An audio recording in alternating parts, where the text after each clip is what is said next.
Tradition Creek, and today I'm going to show you how to assemble a buck saw. This is our Tradition Creek maple buck saw made here in the United States.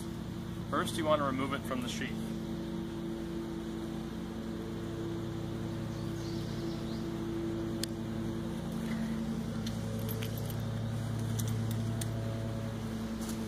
Next, you want to untie the ties or whatever straps you have containing yours.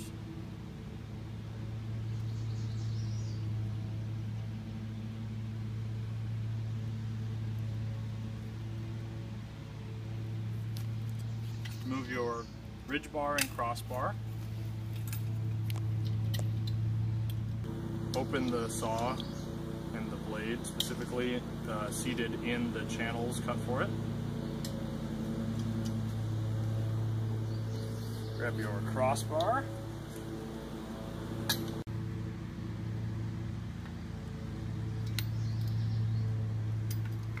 Finally, your ridge bar, with the making sure the washers are seated against the wing nuts.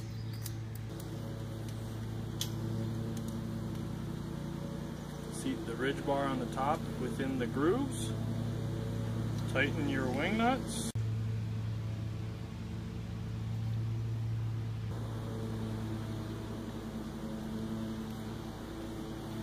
There you have it. How to assemble a buck saw.